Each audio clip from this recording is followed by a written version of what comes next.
मुनाफिक मुसलमानों की भेंट चढ़ गए सद्दाम हुसैन।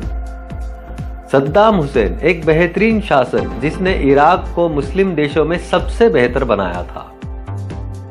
इराक की राजधानी बगदाद, जो कभी खिलाफत अब्बासिया के हर दौर में भी खिलाफत की राजधानी रही और खिलाफत उस्मानिया के दौर से गुमनाम होकर खिलाफत उस्मानिया के खात्मे तक जो शहर बगदाद गुमनाम था, उसे एक बार फिर से सद्दाम हुसैन ने दुनिया के नक्शे पर चमका दिया।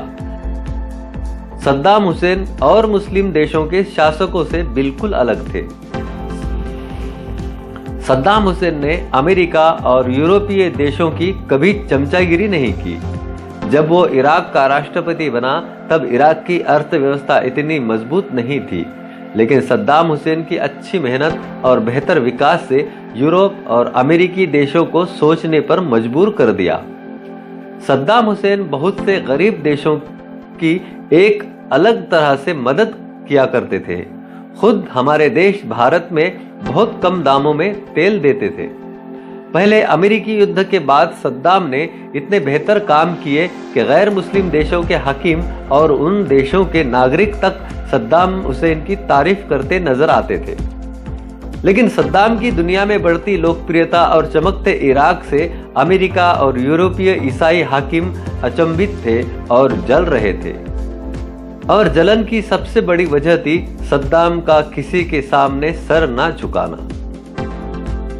सद्दाम हुसैन एक खुददार किस्म के नेता थे, लेकिन अमेरिका जब 1993 के पहले युद्ध में इराक से मात खा गया तो अब अमेरिका इराक को अंदरूनी बर्बादी की तरफ ले चला।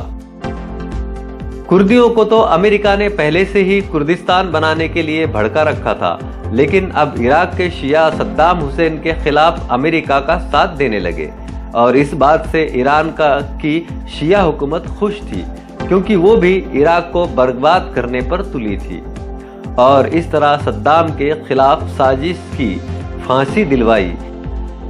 इराक को बर्बाद करके दुश्मन खुश हुए, मगर भूलना मत, जिन्होंने गद्दारी की उन्होंने मुसलमानों का बहुत बड़ा नुकसान किया। और सद्दाम अल्लाह की राह पर थे। मुनाफिकों से सावधान रहिए।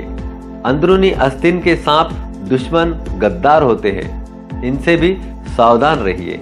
आप देख रहे हैं SD24।